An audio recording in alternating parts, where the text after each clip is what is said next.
العلم هو النور الهادي والمفتاح لكل الخير.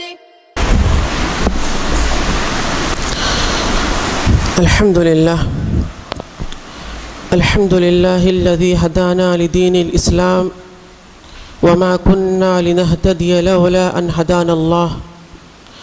الحمد لله نحمده ونستعينه ونستغفره ونعوذ بالله من شرور أنفسنا ومن سيئات أعمالنا. من يهده الله فلا مضل له ومن يضلله فلا هادي له. وأشهد أن لا إله إلا الله وحده لا شريك له وأشهد أن محمدا عبده ورسوله. أما بعد، يا أيها الذين آمنوا اتقوا الله حق تقاته ولا تموتن إلا وأنتم مسلمون. يا أيها الناس اتقوا ربكم الذي خلقكم من نفس واحدة وخلق منها زوجها وبث منهما رجالا كثيرا ونساء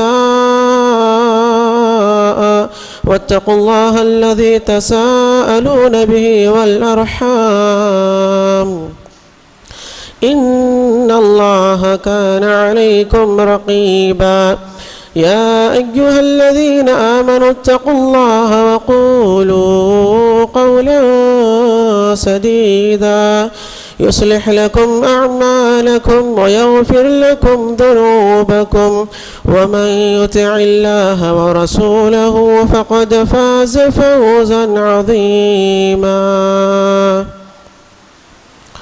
فإن خير الحديث كتاب الله وخير الهدي هدي محمد صلى الله عليه وسلم وشر الأمور محدثاتها وكل محدثة بدعة وكل بدعة ضلالة وكل ضلالة في النار. أعوذ بالله السميع العليم من الشيطان الرجيم. يوم نقول لجهنم هل امتلأت وتقول هل من مزيد وأزلفت الجنة للمتقين غير بعيد هذا ما توعدون لكل أواب حفيظ. من خشي الرحمن بالغيب وجاء بقلب منيب ادخلوها بسلام ذلك يوم الخلود.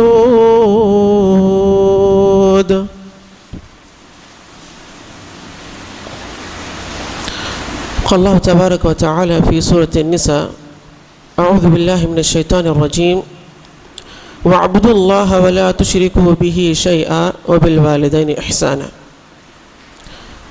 وقال رسول الله صلى الله عليه وسلم: ألا أنبئكم بأكبر الكبائر ثلاثا؟ قالوا بلى يا رسول الله صلى الله عليه وسلم. قال: الإشراك بالله وعقوق الوالدين. محترم سامعین، اللہ رب العالمین کا بہت بڑا احسان و شکر ہے کہ اس نے ہمیں انسان بنایا اور ہم پر بہت ساری نعمتوں کو نازل کیا. بہت ساری نعمتوں میں سے ایک نعمت قرآن ہے اور انہی میں سے ایک نعمت رسول کو اللہ نے ہمارے طرف بھیجا تاکہ ہم اس قرآن کو سمجھ سکیں، پڑھ سکیں اور اللہ کو راضی ہونے کی تمام، اللہ تعالیٰ جن چیزوں سے راضی ہوتا ہے ان تمام کاموں کو کر سکیں. اس چیز کی طرف رہنمائی کرنے کے لیے اللہ نے ہمارے طرف رسولوں کو بھیجا اور ہم اس رسول کے امتی ہیں جو آخری نبی محمد صلی اللہ علیہ وسلم جنہیں کہا جاتا ہے. اور ہمیں چاہیے کہ ہم اللہ تعالیٰ کی عبادت، اللہ تعالیٰ کی بندگی، تمام عبادتوں کو جس طریقے پر رسول صلی اللہ علیہ وسلم نے ہمیں چھوڑا ہے، جو چیزیں ہمیں بتائی ہیں اس پر کریں، ان کے طریقے پر کریں. اللہ تعالی ہم تمام مسلمانوں کو قرآن حدیث کو سن کر سمجھ کر اس پر عمل کرنے کی توفیق دے، آمین یا رب العالمین۔ محترم سامعین، اللہ تعالی نے دنیا میں ہمیں بھیجا، ہم پر کچھ چیزیں عائد کی ہیں، کچھ ذمہ داریاں ہیں۔ اللہ کی عبادت کرنا ہماری ذمہ داری ہے، اللہ کو چھوڑ کر کسی کی عبادت نہ کرنا یہ بھی ہماری ذمہ داری ہے، یعنی صرف اللہ ہی کی عبادت کرنا یہ ہم پر واجب ہے، ضروری ہے۔ اور اسی طرح اللہ رب العالمین نے بہت سارے فرائض ہم پر عائد کرنے کے بعد ایک فریضہ ہم پر یہ بھی ہے کہ ہم اپنے والدین کی خدمت کریں، والدین کے حقوق کو بجا لائیں، والدین کی اہمیت کو سمجھیں۔ یہ وہ نعمت ہے، جب تک ہے تب تک ہماری کچھ اہمیت ہے، جب وہ چلے جائیں گے، اس دنیا سے رخصت کر جاتے ہیں تو ہماری اہمیت تھوڑی سی گھٹ جاتی ہے لوگوں کی نظر میں۔ آپ جانتے ہوں گے جب بچہ ایک عمر کا ہو جاتا ہے، اسکول میں جب اس کا داخلہ ہوتا ہے تو وہاں پر والد کا نام لکھایا جاتا ہے، ماں کا نام لکھایا جاتا ہے، مدرسہ ہو، اسکول ہو، ہر جگہ والد کے نام سے اس کی پہچان ہوتی ہے۔ جب لوگوں کے درمیان جب آتا ہے تو لوگ اس کو پہچانتے ہیں اس کے والد کے نام کی وجہ سے، یعنی فلاں آدمی کا بیٹا، فلاں آدمی کا بیٹا، ابراہیم صاحب کا بیٹا، عبداللہ صاحب کا بیٹا، افضل صاحب کا بیٹا، ناصر صاحب کا بیٹا، عبد الرحمن صاحب کا بیٹا۔ اس طریقے سے اس کی شناخت ہوتی ہے، اس کی پہچان ہوتی ہے، لوگ اسے جاننا شروع کرتے ہیں۔ یہ والدین کی ضرورت ہے۔ والدین بچپن سے لے کے ایک عمر تک ہر جگہ والدین کے نام کے ساتھ ہمارا نام جڑتا ہے، اور مرنے تک بھی اسی طرح تمام شناختوں میں تمام جگہوں پر نام جڑتا ہے۔ لیکن جس آدمی کے ساتھ اس کے والدین کا نام جڑتا ہے، اسی طرح اس آدمی پر اس کے والدین کی ذمہ داریاں بھی ہوا کرتی ہے۔ یعنی آدمی کو چاہیے کہ آدمی اپنے والدین کی ذمہ داریوں کو سمجھے۔ والدین جس طریقے سے بچپن سے اس کی پرورش کرتے ہیں، جب میاں بھی ملتی ہیں، اولاد کی جب پیدائش ہوتی ہے، جس تکلیف سے ایک ماں اپنے بچے کو ولادت کرتی ہے، جنتی ہے، وہ اس طریقے سے تکلیف دہ چیز ہے کہ اس کی آہٹ کو، اس کی تکلیف کو انسان زندگی بھر بھی اگر ان کی خدمت کرے والدین کی، ماں کی، تو ادا نہیں کر سکتا، اس حق کو ادا نہیں کر سکتا۔ دیکھیں خدمت کی اہمیت کتنی ہے۔ اللہ رب العالمین نے کہا وَاعْبُدُوا اللَّهَ وَلَا تُشْرِكُوا بِهِ شَيْئًا، وَاعْبُدُوا اللَّهَ وَلَا تُشْرِكُوا بِهِ شَيْئًا وَبِالْوَالِدَيْنِ إِحْسَانًا۔ اللہ نے اپنے ذکر کے بعد کہا، والدین کے بارے میں بیان کیا۔ اللہ نے کیا کہا؟ اللہ کی عبادت کرو، وَلَا تُشْرِكُوا بِهِ شَيْئًا، اس کے ساتھ کسی چیز کو شریک نہ کرو، وَبِالْوَالِدَيْنِ إِحْسَانًا، اور والدین کے ساتھ احسان کرو، حسن سلوک کے ساتھ پیش آؤ، ان کی خدمت کرو، ان کی بات مانو، ان کی عزت کرو، ان کا احترام کرو۔ اب دیکھیں پہلے جگہ اللہ نے شرک کے بارے میں کہا، یعنی صرف اور صرف اللہ ہی کے لیے عبادت کرنا ہے، سجدہ اللہ کے لیے، رکوع اللہ کے لیے، قربانی اللہ کے لیے، تمام عبادت جن جن چیزوں کو عبادت کہا جاتا ہے ان تمام عبادتوں کو صرف اللہ ہی کے لیے کرنا ہے۔ آدمی نماز پڑھتا ہے، اللہ کے لیے نماز پڑھے، آدمی صوم یعنی روزہ رکھتا ہے، اللہ کے لیے روزہ رکھے، آدمی صدقہ و خیرات کرتا ہے، اللہ کے لیے صدقہ و خیرات کرے، آدمی قربانی کرتا ہے، ذبیحہ کرتا ہے، جانور کو ذبح کرتا ہے، صرف و صرف اللہ ہی کے لیے ذبح کرے، صرف اللہ ہی کے لیے ذبح کرے، اللہ ہی کے لیے عبادت کرے۔ وَلَا تُشْرِكُوا بِهِ شَيْئًا، اپنے عبادات میں، اپنے سجود میں، اپنے ذبیحہ میں، اپنے دیگر صدقہ و خیرات میں دوسرے لوگوں کی عبادت ہرگز نہ کرے، یعنی دوسرے لوگوں کی امید، دوسرے لوگوں کی نیک حاجت کی ضرورت کی امید نہ رکھیں کہ یہ ہمیں بدلہ دیں گے، فلاں ہمیں اس چیز کا بدلہ دیں گے، ہرگز امید نہ رکھیں۔ ہر نیکی کا بدلہ، ہر نیکی صرف اللہ رب العالمین کے لیے ہے، ہر نیکی اللہ ہی کے لیے کرنی چاہیے، اور ہر نیکی کا بدلہ اللہ رب العالمین ہی دیتا ہے۔ دوسرے حصے میں اللہ نے کیا کہا؟ وبالوالدین احسانا، والدین کے ساتھ حسن سلوک کریں، صرف والدین کے ساتھ حسن سلوک کریں۔ حسن سلوک کا کیا مطلب ہے؟ یعنی ان کے ساتھ ادب و احترام کے ساتھ پیش آئیں۔ اللہ نے وضاحت کے ساتھ کہا سورہ بنی اسرائیل آیت نمبر 23 میں 23 میں وَقَضَى رَبُّكَ أَلَّا تَعْبُدُوا إِلَّا إِيَّاهُ وَبِالْوَالِدَيْنِ إِحْسَانًا إِمَّا يَبْلُغَنَّ عِندَكَ الْكِبَرَ أَحَدُهُمَا أَوْ كِلَاهُمَا فَلَا تَقُل لَّهُمَا أُفٍّ وَلَا تَنْهَرْهُمَا وَقُل لَّهُمَا قَوْلًا كَرِيمًا۔ اللہ نے ایک ادب بتایا، سمجھنے والوں کے لیے ایک ادب اللہ نے بتایا۔ کیا کہا اللہ نے؟ وَقَضَى رَبُّكَ أَلَّا تَعْبُدُوا إِلَّا إِيَّاهُ۔ دیکھیں یہاں پر بھی اللہ نے کہا، اپنے بارے میں بیان کرنے کے بعد فوراً اللہ نے والدین کے حقوق کے بارے میں بیان کیا کہ والدین کی اہمیت کتنی یہاں پر ہم اندازہ لگا سکتے ہیں، ہم یہ بات کہہ سکتے ہیں، اہل علم بیان کرتے ہیں کہ اللہ نے اپنے بعد والدین کے بارے میں ذکر کر کے اس بات کو اجاگر کر دیا کہ والدین کی دین اسلام کی اندر کتنی زیادہ اہمیت ہے۔ کیا کہا اللہ نے؟ اور تمہارے رب کا صاف حکم ہے، تمہارے رب نے حکم دیا کہ اس کے ساتھ کسی کو شریک نہ کرنا، عبادت میں اس کے ساتھ کسی کو شریک نہ کرنا، اور والدین کے ساتھ احسان کرنا، اس سے سلوک سے پیش آنا، ادب و احترام کے ساتھ پیش آنا ان سے۔ اما یبلغن عندک الکبر احدہما او کلاہما، اگر تمہاری موجودگی میں تمہارے پاس اگر ان میں سے کوئی ایک یا دونوں، والد یعنی ماں اور باپ، یا ماں یا باپ میں سے کوئی ایک، دونوں یا ایک تمہاری موجودگی میں اگر بڑھاپے کو پہنچ جائے تم انہیں فلا تقل لهما اف تک نہ کہنا، تم نے اف تک نہ کہنا، کچھ نہیں کہنا ان سے، بس سلوک سے پیش نہیں آنا ہے ان سے، ان کی بے عزتی نہیں کرنا ہے، ان کے ساتھ جھگڑا نہیں کرنا ہے۔ آگے وضاحت کے ساتھ اللہ نے کہا فلا تقل لهما اف ولا تنهرهما، اور ان کے ساتھ انہیں اف تک نہیں کہنا ہے، اور نہ ہی ان کے ساتھ جھگڑا ڈانٹ ٹپٹ کرنا ہے، اف بھی نہیں کہنا ہے، اور جھگڑا ڈانٹ ٹپٹ ان کے ساتھ بس سلوک کے ساتھ انہیں نہیں کہنا ہے، ان کے ساتھ ادب و احترام کے ساتھ عزت کے ساتھ انہیں بات چیت کرنا ہے۔ قولا کریما، فلا تقل لهما اف ولا تنهرهما وقل لهما قولا کریما، ادب و احترام کے ساتھ عزت کے ساتھ ان سے بات کرنا ہے۔ اب دیکھیں ہم اہل قرآن ہیں، یعنی ہم قرآن کو ماننے والے ہیں، ہم اہل سنت ہے، یعنی ہم سنت کو ماننے والے ہیں۔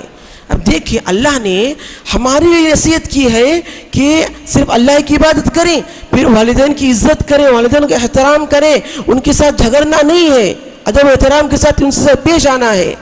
لیکن آج ہم کیا کہہ رہے ہیں؟ جو والد ہمیں اپنا ہاتھ پکڑ کر چلنا سکھاتا ہے، جو ماں ہمیں کھانا کھلاتی ہے، اپنے ہاتھوں سے جب کھانا کھلاتی تھی، جب ہم کھانے کے درمیان جب ادھر ادھر بھاگتے تھے، ہمارے پیچھے ماں برتن پکڑ کر ہمارے پیچھے بھاگ کر ہمارے پیچھے آ کر ہمیں کھانا کھلاتی تھی، آج وہ ماں اور اس باپ کی ہم کتنی عزت کرتے ہیں، آپ سوچ کر دیکھیں کتنا احترام کرتے ہیں ہم، جن کی نصیحتوں سے ہم اپنے فیوچر کے بارے میں سوچتے تھے، بات کرتے تھے کہ ابو اب کیا پڑھنا ہے، اب کیسے پڑھیں، اب بزنس کرنا ہے تو کیسے کریں، یہ تمام چیزیں جب ہم اپنے ابو سے پوچھ کر کرتے تھے، اپنے ماں سے پوچھ کر کرتے تھے، آج ایک عمر کے ہونے کے بعد ان کی جوانی ختم ہونے کے بعد آج ہم انہیں کہتے ہیں آپ خاموش رہو، آپ کو کچھ نہیں معلوم ہے، آپ خاموش ہو جاؤ، اب خاموش بیٹھیں۔ آج اس طریقے سے الفاظ اپنے والدین کو لوگ کہتے ہیں۔ آج ہمارے رونے کی وجہ سے والدین کی نیند نہیں ہوا کرتی تھی رات میں، آج اگر وہ والد خاصتا ہے تو ہم کہتے ہیں آپ کتنا خاصتے ہیں، آپ کی طرف سے آپ کی وجہ سے نیند نہیں ہوتی ہماری۔ آج یہ اولاد کہتی ہے کہ یہی احسان ہے ان کے ساتھ، کہ یہی حسن سلوک ہے ان کے ساتھ۔ اب دیکھیں، اب دیکھتے ہوں گے، اپنی بیوی کو دیکھتے ہوں گے، اپنے بہنوں کو دیکھتے ہوں گے، اپنے گھر کی عورتوں کو دیکھتے ہوں گے، اگر نیا کپڑا پہننے کے بعد اگر بچہ اگر کپڑوں میں اگر پیشاب کرتا ہے تو کیا وہ ماں بچے کو چلاتی ہے؟ نہیں چلاتی، خاموش رہتی ہے، اگر ہو سکے تو صاف کر لے گی ورنہ بدل دے گی کپڑا۔ لیکن آج غلطی سے بھی اگر کوئی چیز اگر ہمارے کپڑے میں اگر ایک چھینٹا صرف پانی ہو یا کوئی سالن ہو، کوئی چیز اگر پڑ جاتی ہے، آج ہم کتنا چلاتے ہیں اپنے والدین کو. آپ دیکھ کر نہیں کر سکتے ہیں کیا؟ میرا جبہ خراب ہو گیا، میرا شرٹ خراب ہو گیا، میری پینٹ خراب ہو گئی، کتنا چلاتے ہیں جب. کہ یہ احسان ہے؟ کہ یہی ہے حقیقت؟ اسی لیے والدین کی اہمیت کو سمجھیں. یہ وہ نعمت ہے اللہ کی جس کے چلے جانے کے بعد اگر آپ کے پاس مال ہے، پورا مال اگر خرچ کر دیں گے یہ نہیں مل سکیں گے. دنیا میں ہر چیز دوبارہ ملتی ہے لیکن ماں باپ دوبارہ نہیں ملتے، ہرگز نہیں ملتے ماں باپ دوبارہ. اب دیکھیں اللہ کے نزدیک اور اللہ کے رسول صلی اللہ علیہ وسلم کے والدین کی خدمت کی کیا اہمیت ہے. راوی حدیث عبداللہ بن مسعود ان ابن مسعود قال سألت النبي صلى الله عليه وسلم أي العمل أحب إلى الله قال الصلاة على وقتها ثم أي قال بر الوالدين ثم أي قال الجهاد في سبيل الله. اور بخاری حدیث نمبر 5970. دیکھیں عبداللہ مسعود کیا کہتے ہیں کہ میں نے اللہ کے رسول صلی اللہ علیہ وسلم سے پوچھا کہ اے اللہ کے رسول صلی اللہ علیہ وسلم، اللہ کے نزدیک کون سا کام اللہ کے نزدیک سب سے زیادہ محبوب ہے، کون سا کام اللہ کو سب سے زیادہ پسندیدہ ہے؟ تو اللہ کے رسول صلی اللہ علیہ وسلم نے کیا کہا؟ الصلاۃ علی وقتها، نماز کو اس کے وقت پر ادا کرنا، صحیح ٹائم پر نماز ادا کرنا. پھر انہوں نے پوچھا ثم ایون، پھر کون سا؟ کہا بر الوالدین، والدین کے ساتھ حسن سلوک سے پیش آنا، ان کے ساتھ محبت کے ساتھ پیش آنا، ان کی خدمت کرنا، ان کی بات ماننا، ان کا ادب و احترام کرنا. پھر پوچھا ثم ایون، پھر کون سا؟ کہا الجہاد فی سبیل اللہ، اللہ کی راہ میں جہاد کرنا. دیکھیں جہاد بڑی نیکی ہے. اب اس چیز سے بھی ہم اندازہ لگا سکتے ہیں کہ والدین کی اہمیت کتنی ہے، ان کی خدمت کی اہمیت. اللہ کے رسول صلی اللہ علیہ وسلم نے بر الوالدین یعنی والدین کی خدمت کو پہلے لا کر اس کے بعد اللہ کے راہ میں جہاد کو لایا ہے، اس کے بعد اللہ کے راہ میں جہاد کو لایا ہے. دیکھیں کتنی زیادہ اہمیت ہے، کتنی زیادہ اہمیت ہے. ایک شخص یمن سے آتا ہے، لگ بھگ مسلم کی حدیث ہے، یمن سے آتا ہے، آ کر کہتا ہے اے اللہ کے رسول صلی اللہ علیہ وسلم، میں آپ کے ساتھ جہاد میں آنا چاہتا ہوں، بڑی نیکی ہے، جہاد میں آنا چاہتا ہوں. تو اللہ کے رسول صلی اللہ علیہ وسلم نے پوچھا کیا تمہارے گھر میں کوئی ہے؟ تمہارے گھر میں کوئی ہے؟ تو وہ شخص کہتا ہے ہاں اللہ کے رسول صلی اللہ علیہ وسلم، میرے ماں باپ ہیں. تو اللہ کے رسول کہتے ہیں کس حال میں چھوڑ کر آئے ہو انہیں؟ تم جب آ رہے تھے میرے طرف کس حال میں چھوڑ کر آئے ہو، کیسی حالت تھی ان کی؟ کہنے لگا کہ اے اللہ کے رسول رو رہے تھے میرے ماں باپ رو رہے تھے، اس لیے اسی حالت میں چھوڑ کر آیا ہوں آپ کے ساتھ جہاد میں جانے کے لیے. تو اس وقت اللہ کے رسول صلی اللہ علیہ وسلم کہتے ہیں جاؤ اپنے ماں باپ کی خدمت کرو، وہی تمہارے لیے جہاد ہے. کتنی بڑی بات اللہ کے رسول نے، کتنی اچھی کتنی بہترین نصیحت کی اللہ کے رسول صلی اللہ علیہ وسلم نے. یہاں پر سوچنے کی بات ہے، سوچنے کی ضرورت ہے. آج لوگ ماں باپ کی خاطر ماں باپ کی اہمیت کو پڑھتے سنتے ہیں، سمجھتے ہیں، لیکن اس پر عمل نہیں کرتے. بہت افسوس کی بات ہے، بہت زیادہ افسوس کی بات ہے.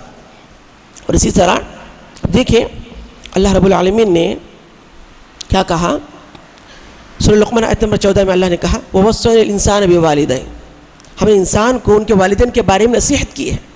کیا کہا؟ حَمَلَتْهُ أُمُّهُ وَهْنًا عَلَى وَهْنٍ وَفِصَالُهُ فِي عَامَيْنِ أَنِ اشْكُرْ لِي وَلِوَالِدَيْكَ. یعنی اللہ نے کہا وَإِلَيْهِ الْمَصِيرُ. آگے انسان کو ہم نے ان کے والدین کے بارے میں نصیحت کی ہے. اس کی ماں، انسان کی ماں جب اسے اٹھاتی ہے درد کے ساتھ، تکلیف کے ساتھ، کرہن وہن علی وہن یعنی تکلیف پر تکلیف کے ساتھ اسے اپنے حمل میں رکھتی ہے، پھر اس کے بعد اسے دودھ چڑھائی ہوتی ہے، 2 سال تک دودھ پلاتی ہے. یعنی سسٹم اللہ نے کتنا بہترین بنایا ہے. اب دیکھیں اللہ نے والدین کے بارے میں نصیحت کی کہ تمہاری ماں تم جب ان کے پیٹ میں ہوتے ہو بہت تکلیف کے ساتھ ہوتی ہے، بہت تکلیف کے ساتھ اٹھائی رہتی ہے، پھر تمہیں 2 سال تک دودھ پلاتی ہے، اور تمہیں چاہیے کہ تم میرا اور اپنے والدین کا شکر ادا کرو، اور تم میری طرف لوٹنے والے ہو، تمہیں میری طرف لوٹ کر آنا ہے. امام بخاری رحمہ اللہ ادب المفرد میں ایک واقعہ نقل کیے ہیں.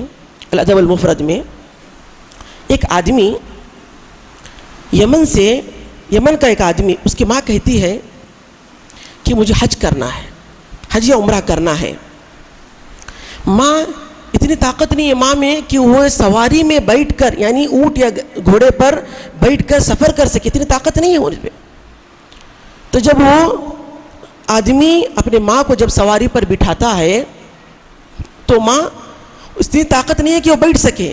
اگر وہ باندھنے کی اگر کوشش کریں، رسی سے باندھ کر اگر بٹھائیں، اتنی طاقت نہیں ہے کہ وہ رسی کی طاقت کو، رسی کے تکلیف کو برداشت کر سکے، اتنی طاقت نہیں ہے. پھر وہ آدمی کیا کرتا ہے، ماں کو اپنے کندھوں پر بٹھا کر لے کر آتا ہے. ماں کو اپنے کندھوں پر بٹھا کر حج یا عمرہ کے لیے لے کر آتا ہے. کندھوں میں بٹھا کر مکہ آتا ہے، مدینہ تمام عبادت کو کرتا ہے. پھر جب طواف کر رہا ہوتا ہے اس وقت وہ ایک شعر کہتا ہے، کیا ہی بہترین سواری ہے. رما کے لگ بھگ یہ کہتا ہے کہ کیا ہی بہترین سواری ہے جس میں کوئی تکلیف نہیں، کس میں کوئی تکلیف نہیں جس میں. تو اس کے بعد اشعار کے ساتھ کہتا ہے، اشعار کہتے ہوئے، عربی میں اشعار کہتے ہوئے وہ طواف کر رہا ہے. جب یہ آواز، جب عبداللہ بن عمر رضی اللہ عنہ جب وہاں پر موجود تھے، وہ سنتے ہیں، سن کر کہتے ہیں دیکھو کون کہہ رہا ہے یہ الفاظ. طواف اللہ کی عبادت ہے، یہاں پر اللہ کی عبادت ہونی چاہیے. یہ کون شخص ہے جو اشعار کہہ رہا ہے عربی میں، یعنی اشعار کہہ رہا ہے؟ کون آدمی؟ پکڑ کر لے کر آؤ اس کو لایا جاتا ہے. جب لوگ ان کو طواف ہونے کے بعد جب پکڑتے ہیں، پکڑنے کے بعد کہتے ہیں کہ مجھے کیوں پکڑ رہے ہو آپ لوگ؟ تو کہتے ہیں آپ کو عبداللہ بن عمر جو ہے، عمر بن خطاب کے بیٹے، بلا رہے ہیں آپ کو. تو کہتا ہے چل میں آتا ہوں. فوراً جا کر چلے جاتا ہے عبداللہ بن عمر کے پاس. یہ آدمی جو یمن سے آیا تھا، ماں کو اپنے کندھے پر بٹھا کر آیا ہے حج عمرہ کرنے کے لیے. کم سفر نہیں ہے، چھوٹا سفر نہیں ہے، کم تکلیف نہیں ہے. لیکن دیکھیں ماں کو اپنے کندھے پر بٹھا کر وہ حج یا عمرہ دونوں اس کو ایک چیز کرتا ہے. اس کے بعد آپ جانتے ہوں گے جتنے لوگ حج عمرہ کریں ہیں کتنی تکلیف ہوتی ہے، جانتے ہوں گے. تو اس کے بعد جب عبداللہ بلاتے ہیں، بلانے کے بعد پوچھتے ہیں ماجرا. اس کے بعد کہتا ہے میں یمن سے آیا ہوں، میری ماں میں اتنی طاقت نہیں کہ وہ سواری میں بیٹھ سکے، اور میں اسے رسی باندھ کر بھی بٹھا نہیں سکتا، اس لیے میں اپنے کندھوں پر اس کو اس طرح لے کر آیا ہوں. اور میں جب طواف کر رہا تھا میری ماں میرے کندھے پر تھی، اس لیے میں الفاظ کہہ رہا تھا. اور پھر پوچھتا ہے ہل عدیت حقھا، پوچھتا ہے وہ آدمی، یمن والا آدمی عبداللہ بن عمر سے پوچھتا ہے کہ کیا میں اتنا جو کیا ہوں وہاں سے یمن سے لے کے یہاں تک تمام جو چیزیں پر چل کر آیا ہوں اپنے ماں کو کندھے پر بٹھا کر، جو تمام جو تکلیفیں ہوئی ہیں، کیا میں میرے ماں کا حق ادا کر لیا؟ کیا میں نے اپنے ماں کا حق ادا کر دیا؟ تو اس وقت عبداللہ بن عمر کہتے ہیں کیا بات کرتے ہو تمہاری ماں جب تمہیں جن رہی تھی، تمہاری ولادت کے وقت جب تمہیں جن رہی تھی، اس وقت جو انہیں تکلیف ہوئی ہے، جس تکلیف سے وہ سانس لے رہی تھی، اس سانس کے ذرہ برابر بھی تم ان کے حق ادا نہیں کیے. یعنی تمہاری تکلیف تمہاری ماں کے ایک سانس کے برابر بھی نہیں ہے. یعنی ماں وہن علی وہن جو ہے، یہ اتنی تکلیف کے ساتھ وہ جب جنتی ہے، اتنی تکلیف کو زندگی بھر بھی اگر ہم ان کی عبادت کر، ان کی اگر پرورش، ان کی اگر خدمت کریں، ماں باپ کی زندگی بھر، ہم اپنی زندگی بھر جب تک وہ زندہ ہے تب تک اگر ہم ان کی خدمت کریں گے، تب تک بھی پوری خدمت کو بھی اگر ایک پرڑے میں رکھ دیا جائے، اور وہ ماں کی پیدائش کے وقت جو تکلیف ہوتی ہے اس کی 1% کو اگر ایک پرڑے میں رکھ دیا جائے ترازو کے، تو ہمارا زندگی بھر کی خدمت کا پرڑا ہلکا ہو جائے گا. کیونکہ ماں اتنی، اب دیکھیں ماں جو حاملہ ہوتی ہے کتنے مہینوں تک بچے کو اپنے پیٹ میں رکھی ہوتی ہے. ہم 1 کلو آدھا کلو کتنے دیر تک اٹھا سکتے ہیں، 2 کلو 3 کتنے دیر تک اٹھا سکتے ہیں، لیکن ماں جو ہوتی ہے کئی مہینوں تک اٹھاتی ہے. یہ ماں کی اہمیت ہے. ماں کی اہمیت کو سمجھیں، ماں کی اہمیت کو سمجھیں. صحیح مسلم کی حدیث نمبر لگ بھگ 2651، مغیرہ رضی اللہ عنہ کی صحابی حدیث کے راوی ہے مغیرہ رضی اللہ عنہ، کہا ان اللہ حرم علیکم عقوق الامہات. اللہ کے رسول صلی اللہ علیہ وسلم نے کہا اللہ تعالیٰ نے تمہاری ماں کی نافرمانی کو حرام قرار دیا ہے. اللہ رب العالمین نے تمہاری ماں کی نافرمانی کو حرام قرار دیا ہے. اب دیکھیں آج ہم جن والدین کا ہاتھ پکڑ کر چلنا سیکھے ہیں، جو والدین ہمیں بات کرنا سکھائے ہیں، جو والدین ہمیں لکھنا پڑھنا سکھائے ہیں، جو والدین ہمیں زندگی کا اسلوب سکھائے ہیں، جو والدین ہمیں ادب و احترام، لوگوں کا بڑوں کا ادب کیسے کیا جائے، چھوٹوں کا احترام کیسے کیا جائے، زندگی کیسے گزارا جائے، وہ جو سلیقہ ہمیں آج والدین نے سکھایا ہے، آج ہم بڑے ہونے کے بعد ان والدین کو کہتے ہیں آپ کو معلوم نہیں، آپ خاموش رہیں، آپ نہیں جانتے اس چیز کے بارے میں، آپ خاموش رہیں. یہ الفاظ ہم اپنے والدین سے کہتے ہیں. بہت افسوس کی بات ہے، بہت شرمناک بات ہے، بہت شرمناک بات ہے. اب دیکھیں ابو بکر رضی اللہ عنہ اس کے راوی ہے، اللہ علیہ وسلم نے کہا الا انبئکم باکبر الکبائر، کیا میں تمہیں بڑے گناہ کے بارے میں نہ بتاؤں؟ صحابہ نے پوچھا بھلا یا رسول اللہ صلی اللہ علیہ وسلم، کیوں نہیں اللہ کے رسول بتائیں؟ کیا کہا اللہ کے وسلم نے؟ الاشراک باللہ وعقوق الوالدین، کہ اللہ کے ساتھ شرک کرنا اور والدین کی نافرمانی کرنا. یہ عقوق کا مطلب صرف نافرمانی ہے، لیکن نافرمانی مطلب بات نہ ماننا نہیں ہے. اہل علم بیان کرتے ہیں تمام چیزیں، ان کا عزت و احترام کرنا، ان کی ضرورتوں کو پوری کرنا، تمام چیزیں اس کے اندر داخل ہے. اب سوچیں اس پر. آج ہم قرآن حدیث کے دعوے دار ہیں، ہم بار بار والدین کے حقوق کے بارے میں اسپیچ کو، تقریر کو سنتے رہتے ہیں، لیکن کتنا عمل کرتے ہیں؟ آپ کوئی آ کر کہتا ہے اس کا مطلب یہ نہیں ہے کہ آپ کو بیٹھنا ہے، صرف سننا ہے پھر جانا ہے، ایسا نہیں ہے، عمل کرنا ہے. ہم اتنا کچھ لوگوں کو کہتے ہیں کہ والدین کی خدمت کریں، والدین کا احترام کریں، ان کا عزت کریں ان کی. ہم خود کتنا کرتے ہیں؟ لوگوں کو دین کی باتیں کہتے ہیں، لیکن ہم خود کتنا کرتے ہیں؟ آج ہم میں سے بہت لوگ ہیں، بہت سے لوگ ہیں جو بڑی نیکی کی بات کرتے ہیں، ہمیشہ لوگوں کو نیکی کی طرف بلاتے ہیں، خود کتنی نیکیوں میں ہیں، لوگوں کو نصیحت کرنے میں آگے ہیں، لیکن ہم اپنے بارے میں اپنا محاسبہ کر کے دیکھیں. اس بات کی ضرورت ہے. بہت سے لوگ ایسے ہیں جنہوں نے والد اگر بڑھاپے کو پہنچ جاتا ہے، اس کے خاصی کی وجہ سے اسے اولڈ ایج ہوم میں بھیج دیا جاتا ہے. وجہ کیا ہے؟ بیوی کیا کہتی ہے؟ آپ کے ابو بہت کھانستے ہیں، کئی بچوں کو کھانسی نہ لگ جائے، اس لیے آپ ان سے دور رکھیں، ان کو الگ کمرے میں رکھ دیں، انہیں ایک الگ جگہ پر رکھ دیں یا انہیں دوسری جگہ پر منتقل کر دیں. یہ کہتے ہیں کیوں؟ کہیں ایسا نہ ہو کہ کھانسی بچوں کو لگ جائے. آج والدین کو بیوی کی بات سن کر آج بہت سے لوگ والدین کو اولڈ ایج ہوم میں بھیجتے ہیں بیوی کی وجہ سے. یاد رکھیں دنیا میں ہر نعمت دوبارہ مل سکتی ہے، دنیا میں ہر چیز دوبارہ مل سکتی ہے. ایک بیوی کو چھوڑیں گے دوسری بیوی مل جائے گی، دوسری کو اگر چھوڑیں گے تیسری مل جائے گی، اولاد جاتی ہے جانے دے اور اولاد آ جائے گی. لیکن یاد رکھیں یہ والدین ایک ایسی نعمت ہے جس کے جانے کے بعد پورا مال اگر خرچ کر دے تب بھی نعمت دوبارہ نہیں ملے گی. والدین جب دنیا سے رخصت کر جاتے ہیں سونے کے تکیے پر بھی نیند نہیں آئے گی. نعمت دوبارہ ملنے والی نہیں ہے، یہ نعمت بہت عظیم نعمت ہے. اس لیے والدین کا احترام کریں، والدین کے ساتھ حسن سلوک سے پیش آئیں، والدین کی عزت کریں.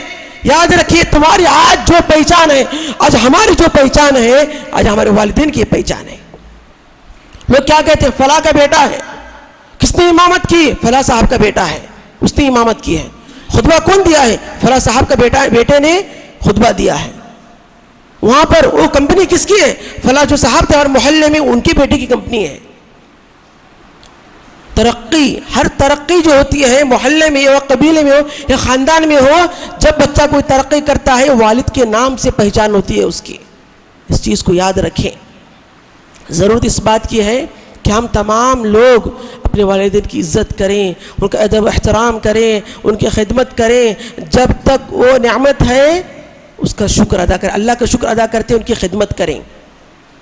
بہت سے لوگ ایسے ہوں گے جن کے والدین دنیا سے رخصت ہو گئے، جن کی ماں کا انتقال ہو گیا، کسی کے باپ کا انتقال ہو گیا. آج وہ افسوس کرتے ہوں گے کاش کہ ہم اپنے باپ کی عزت کرتے، اپنے باپ کی خدمت کرتے، کاش ہم اپنے ماں کی خدمت کرتے. حسن بصری رحمہ اللہ جب ان کی ماں کا انتقال ہوا رونے لگے. لوگوں نے پوچھا اے حسن بصری آپ کیوں رو رہے ہیں؟ تو حسن بصری رحمہ اللہ کہتے ہیں میں اس لیے نہیں رو رہا کہ میری ماں کا انتقال ہو گیا، بلکہ میں اس لیے رو رہا ہوں آج میری جنت کا ایک دروازہ بند ہو گیا. آج جنت کا ایک دروازہ بند ہو گیا، یعنی میں ماں کی خدمت کر کے اللہ کے اس جنت میں داخل ہو سکتا تھا، لیکن آج ماں کے مرنے سے جنت کا ایک دروازہ بند ہو گیا. آج میرے پاس جنت کا صرف ایک ہی دروازہ ہے، یعنی یہ باپ ہے. اتنی اہمیت تھی. آج ہم کتنی ہیں، ہمارے نزدیک کتنی اہمیت ہے. ترمذی کی حدیث، جس طرح ماں کی اہمیت ہے، جس طرح ماں کی خدمت کی اہمیت ہے، اسی طرح باپ کی خدمت کی بھی اہمیت ہے. اللہ کیا کہا اللہ کے رسول نے، رضا ربی فی رضا الوالد و سخط ربی فی سخط الوالد. والد راضی تو رب راضی، والد ناراض تو رب ناراض. ترمذی حدیث نمبر 1999 کی حدیث. علامہ رحمہ اللہ اس حدیث کو صحیح کہتے ہیں. تو معلوم یہ ہوا جس طرح ماں کی اہمیت ہے اس طرح باپ کی بھی اہمیت ہے. دونوں کی عزت کریں. ایسا نہیں کہ ماں کی خدمت کرتے رہے باپ کو نہ پوچھیں، ایسا نہیں. دونوں کی عزت کریں، دونوں کا ادب و احترام کریں، دونوں کی ضرورت کو پوری کریں اور دونوں کی عزت کریں. سب سے پہلے جو چیز ہم اپنے لیے پسند کرتے ہیں اپنے والدہ کے لیے پسند کریں، اپنے ماں باپ کے لیے بھی لے کر آئیں. وہ یہ بہت ضروری چیز ہے.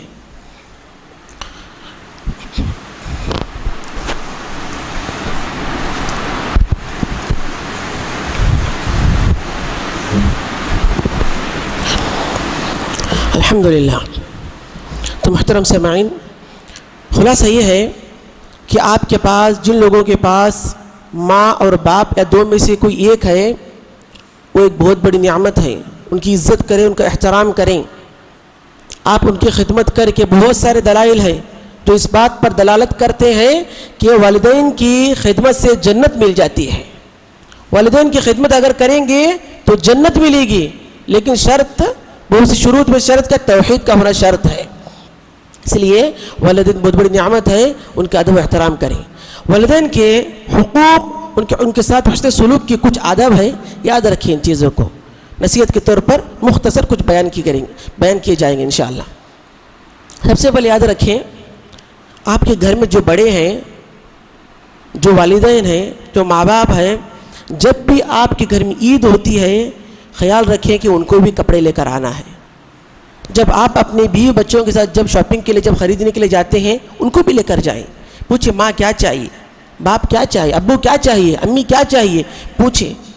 ان کی ضرورتوں کو پوچھیں. دن بھر بات کرتے رہیں ان سے. اگر آپ کسی وجہ سے اگر الگ گھر میں رہتے ہیں تو اگر دور ملک کے گاؤں کے باہر ہے تو آپ فون تو کر لیں ان سے. کبھی کبھی ملاقات کے لیے بھی آیا کریں. کیوں؟ ان سے انہیں بہت خوشی ملتی ہے. اور ان کے خیر خیریت پوچھیں. اب دیکھیں بیوی آپ کو ہر فرمائش ہمیشہ جتنے بھی آپ ان کی ضرورت پوری کریں ہمیشہ باقی رہے گی ان کی ضرورت. اگر آپ ایک مہینے میں اگر ایک ڈریس لا کر دیں، اگلے مہینے میں پھر آپ سے کہیں گے کہ مجھے اور ایک ڈریس چاہیے. ماں ایسی نہیں ہوتی. ماں ایسی نہیں ہوتی. ایک مرتبہ اگر لا کر دینے کے بعد سوچتی ہے بیٹے کے بارے میں، شاید بیٹے کی کمائی چھوٹی ہوگی، اس کے شاید کچھ سیلری بچتی نہ ہو، اس کی ضرورت پوری بہت ہے، اس کی ذمہ داری اس پر بہت ہے. یہ سوچ کر ماں فرمائش نہیں کرتی.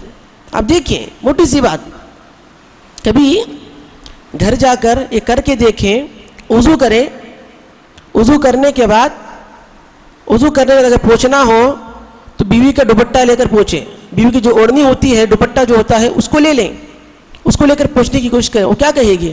اکثر ایک سنا ہوں میں، اکثر ایک عالم صاحب کہہ رہے تھے، اکثر انہوں نے لوگوں سے پوچھا، میں بھی پوچھ کر دیکھا ہوں. آپ بھی دیکھیں ایک مرتبہ کر کے. جب دوپٹہ وضو کر کے جب پوچھنے کے لیے جو دوپٹہ لے ان سے، وہ کیا کہے گی؟ چھوڑ دیں اس کو، گندا کر رہے ہیں آپ دوپٹے کو، یہ کہے گی. ماں کیا کہتی ہے؟ بیٹا وہ نہیں چاہیے، یہ لو، نیا لے لو، صاف والا لا کر دے گی. یہ ماں اور بیوی میں مختصر سا فرق ہے. اسی لیے بیوی کی اہمیت اپنے جگہ پر ہے، لیکن ماں کی اس سے زیادہ اہمیت ہے. اس سے زیادہ اہمیت ہے. دلائل بہت سی ملتی ہے. صحابہ کے واقعات اس پر بہت سارے ہیں. اسی لیے اور جب بھی کوئی چیز اگر لیتے ہو، کوئی خریدتے ہو تو ماں کو بتائیں. عبد المالک مجاہد رحمہ اللہ اپنی کتاب میں جو ہے انہوں نے لکھا ہے، ایک مرتبہ کہیں پر گئے تھے، ماں دوسری جگہ پر رہتی تھی. اب بیٹا جب کار لیتا ہے، کوئی گاڑی لیتا ہے، تو ماں گاڑی میں بیٹھتی ہے، لیکن وہ کتاب میں لکھتے ہیں اپنی کتاب میں اپنے خود کا واقعہ لکھتے ہیں. میں نے ایک 7 سیٹر جو ہے ایک کار دیکھی، مجھے پسند آ گئی. میں نے سوچا کہ چلو پوری فیملی اس میں بیٹھے گی، اس لیے خرید لیا. خریدنے کے بعد وہ ماں کو فون کرتے ہیں، فون کر کے کہتے ہیں کہ امی جان میں نے ایک گاڑی خریدی ہے اور اس میں آپ کے لیے ایک سیٹ ہے. امی جان میں نے ایک گاڑی خریدی ہے اور اس گاڑی میں آپ کے لیے ایک سیٹ ہے. ماں اتنی خوش ہوتی ہے، اتنی دعائیں دیتی ہیں کہ وہ واپس گھر آنے تک پورے خاندان والوں کو کہہ دیتی ہے کہ میرے بیٹے نے کار لی ہے، گاڑی لی ہے اور کہا ہے کہ میرے لیے اس میں سیٹ ہے ایک. دیکھیں کتنی خوشی ہوئی ماں کو. آج ہم اپنے گھر والوں کو کسی کے لیے تانا نہیں ہے. آج گھر والوں کو، بیویوں کو تمام اگر مال پوری سیلری کا اگر لا کر دے پھر بھی شکر ادا نہیں کریں گے، لیکن ماں کو اگر چھوٹی سی اگر چیز لا کر دیں گے بہت شکر ادا کریں گے. اور ہمیشہ لوگوں سے کہتے ہیں کہ میرے بیٹے نے لایا ہے، میرے بیٹے نے دیا ہے، میرے بیٹے نے موبائل دلایا ہے، یہ ڈریس جو ہے میرے بیٹے نے لا کر دی ہے. اس لیے ماں باپ کے ساتھ حسن سلوک سے پیش آئیں. جب بھی کوئی چیز خریدتے ہوں ماں باپ کو لے کر جائیں. اگر نہیں لے کر جا سکتے فون کر کے پوچھیں امی کچھ چاہیے آپ کو. اور رات میں جب گھر جاتے ہیں آپ لوگ، اس وقت ماں کو یا باپ کو فون کر کے پوچھیں امی کچھ چاہیے، ابو کچھ چاہیے. پوچھیں، وہ نہیں کہیں گے آپ کو چیز لینے کے لیے، لیکن پوچھیں تو صحیح، کیونکہ آپ کے والدین آپ سے زیادہ سمجھدار ہیں. آپ کے والدین آپ جتنا اپنے بارے میں خیال نہیں رکھتے، آپ کے خیال وہ آپ سے زیادہ رکھتے ہیں. دیکھتے ہیں کہ کیا چیزوں سے بچوں کو خوشی ہوتی ہے، کیا چیز سے بچے کی طبیعت خراب ہوتی ہے. گھر میں کہتے ہیں کہ فلاں چیز مت بناؤ، زیادہ تیل نہیں چاہیے بچے کو، اس کی طبیعت خراب ہو جاتی ہے. یہ جب چیزیں ماں باپ کی ماں باپ اس کی خیال رکھتے ہیں تو آپ بھی خیال رکھیں، آپ لوگ بھی خیال رکھیں. اور جب بھی کوئی اگر گھر میں فنکشن ہو، شادی ہو، نکاح ہو، ولیمہ ہو، جو بھی ہو، تو والدین سے مشورہ لیں. کیوں؟ اس لیے کہ تجربے کار لوگ ہیں. اگر تجارت والے ہیں، جب اگر وہ بڑھاپے کی وجہ سے گھر میں بیٹھے ہیں، کبھی بھی اگر کوئی بزنس کا مسئلہ ہو، تجارت کا مسئلہ ہو، والدین سے مشورہ لیں. کیوں؟ کیونکہ یہ ایک زمانے میں نقصان بھی اٹھائے ہیں، فائدہ بھی اٹھائے ہیں. تمہیں بتائیں گے کہ اس چیز سے نقصان اس کو چھوڑ دو، یہ فائدہ اس میں کرو. یہ تجربے کار لوگ ہیں. آج جن والدین کی داڑھی سفید ہوئی ہے، یا اسی ان کی داڑھی سفید نہیں ہوئی، بلکہ انہوں نے حالات کا مقابلہ کرتے ہوئے زندگی گزار کر اس بڑھاپے کے دہلیز پر پیر رکھا ہے. اس لیے والدین کی اہمیت کو سمجھیں اور ان کی قدر کریں.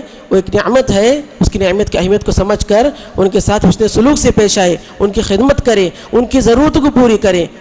اور اس کا بدلہ اللہ تعالیٰ دنیا میں بھی دے گا، آخرت میں بھی دے گا. دنیا میں بھی دے گا اور آخرت میں اس کا بدلہ اللہ تعالیٰ ہمیں دے گا. آخر میں اللہ رب العالمین سے دعا ہے کہ اللہ تعالیٰ ہم تمام مسلمانوں کو قرآن حدیث کو سمجھ کر اس پر عمل کرنے کی توفیق دے، اور شریعت اسلامیہ کو فہم السلف کے مطابق سمجھنے کے اللہ ہمیں توفیق دے، اور اپنے والدین کی خدمت کرنے کے اللہ ہمیں توفیق دے، اور بڑوں کی عزت کرنے کے اللہ ہمیں توفیق دے. اللہ تعالیٰ ہمارے تمام نیکیوں کو قبول کرے، ہمارے گناہوں کو معاف کر دیں.